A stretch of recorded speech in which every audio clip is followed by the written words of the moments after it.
Arsenal go top of the Premier League after gutting out a 2-0 win away to Wolves. Jules, you called it. You said they would come back against Wolves. Yeah, they got the 3 points. I know. It was not great, but I guess right now, all that matters is that you win. Regardless of how you score, if you score with like a weird shot from Trossard, with his toe poke, with his laces, not really sure how he got in the top corner, and a late one from Odegaard. But you won, and that's the most important. You're back at the top of the table, you and Liverpool, and you put a bit of pressure on City, who obviously have a game in hand now. But still, you prefer to have the points on the board. You know, if they'd lost, the narrative would have been, they're too young, too inexperienced, blah, blah, blah. Good for them. They show character. You're right. I agree. And Jurgen Klopp makes 5 changes from the side that faced Atalanta on Thursday. And Liverpool win 3-1 away at Fulham to match Arsenal and go level at the top of the table. Was he taking a gamble? Are you happy with Salah and Darwin on the bench and McAllister? I am very happy with it because the reality is he put his team's fitness first. And I think it's really difficult to win the league with 12 men or 13 men. Yeah. You know, the reality is he's going to need all of those guys at some point. They were fresher. They were motivated. You still have the other people on the bench. Fulham, I think, have had an okay spell, but it's still Fulham. Yeah. And I think now he knows that he can count on these people. And by the way, you said some mean things about Ryan Gravenberch when we were talking about our upcoming Gab and Jules ESPN draft for the players born in 2002.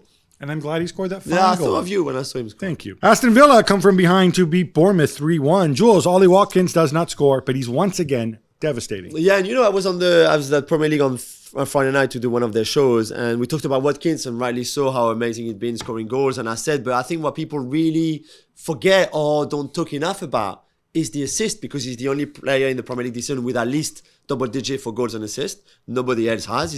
He had 10 assists before Sunday, on top of his 18 goals or something. And he added 2 more assists in that game. Okay, the second one is a shot that then got pushed over the line. But the first assist for Diaby is amazing. It's good. It's such an amazing player. And for me, there's not even a debate. He will go to the Euros. He has to go more than Tony, more than Solanke, more than any else we want behind Harry Kane. So incredible season. It's funny because I know the guy who is who scouted him when he was for Brentford when he was at Exeter, and he always reminds me of this and the fact that he didn't get any kind of bonus or anything. Oh, no, man. But yeah, it's the life of a scout. Everton beat Nottingham Forest 2-0 in a relegation 6-point gap. But the reason we're talking about this is the incredible statement that Forest put out after the game on social media. Yeah, it's plain and simple. They wrote 3 extremely poor decisions, 3 penalties not given, which we simply cannot accept. We warned the PGMOL that the VAR is a Luton fan before the game, but they didn't change him. Our patience has been tested multiple times. Nottingham Forest Football Club will now consider its options. Okay, there's no options to consider Nottingham Forest. What are you going to do? Get lawyers in. You can always turn to lawyers because, as you know, do I need to repeat Is that your option? Is that their options? Lawyers? I presume so. I don't know what other options they have. What are they going to do? What are lawyers going to do in this? Nothing. There's nothing they can do. I watched BBC's Match of the Day last night, which is like the flagship program here in the UK. They talked about this, but they never mentioned the name of the VAR, which is kind of silly because it's a name, it's in public record. The VAR was Stuart Atwell. Stuart Atwell is a Luton fan. Okay. A couple of things about this. If they did complain about Atwell before the game, there's 2 ways you can look at it. One is the reason we had a whole Calciopoli scandal in Italy is because certain clubs would veto certain referees before the match. I'm not okay with that. No, you have a group of referees and you accept it. It doesn't matter if he's a Luton fan and whatever. You trust Howard Webb to make the appointments. Of course. If you're not happy at the end of the season, you fire Howard Webb. Yeah. But you can't demand stuff like this, I think. That said, and people are making fun of them. Crystal Palace had a tweet kind of trolling them and whatever. I thought these were really poor decisions. I thought Ashley Young is 100% a penalty. Oh, yeah, come on. The Reina one, he does dive. He does put down a standing foot. There is contact. I don't have an issue with that. The third one, 100% a penalty. Yeah, and agree. Two out of 3 for sure. 2 out of 300%. Forest have had bad luck with referees this season. And what I will say, I would hate to think that Atwell didn't intervene the VAR because the referee in this game is a high profile. I think they picked Anthony Taylor because he's one of the best, right? And he's like, oh, well, Ant wouldn't get that wrong. Well, maybe Ant sometimes needs help. So let him see it, right? I think that's what happened in this. I'm going to give Atwell the benefit of the doubt. And this goes back to my old point. Being a VAR and being a referee, two different skills. Not stop using. You don't have a choice now, but you have to prepare the next generation of VARs as specialists in VARs. Yeah. Go pick them from League One and League Two referees, teach them how to do it and see which ones are good, and then let them do it. And the thing on Luton, by the way, is that a draw would have been a better result for Luton than one of those two teams winning, by the way. So if Atwell, as a Luton fan, would have wanted a good result for his club, it's a draw, not an Everton win or a Forest win. Yeah, people have pointed that out. I don't course. know.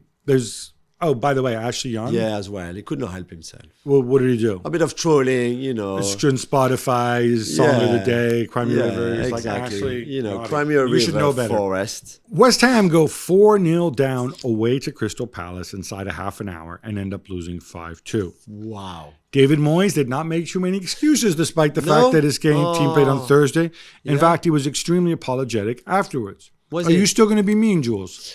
I mean, David, it's time to go, my friend, now. Thank you for everything that you did for West Ham. Thank you for the European trophy. Thank you for finishing high in the table, as high as possible. This can't continue now. It's just not. This is not.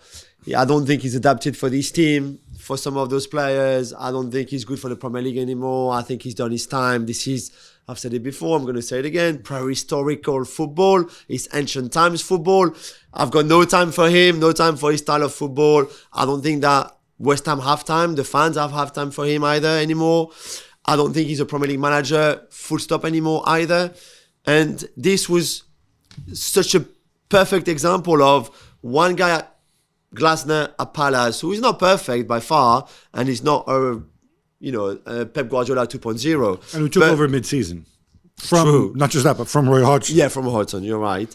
But has just that mentality of trying to be proactive, trying to make things happen with players who are good playing football. David Moyes, the dinosaur, is the opposite. I think you're being a bit mean to Moyes. Yeah, in which way? Well, I just think there's a lot of worse managers out there. I do take your point, but if you're a club and you base yourself on results, the results are there. They're what? They're top 8 in the table, right? Ninth. Yeah. They reach a quarterfinal.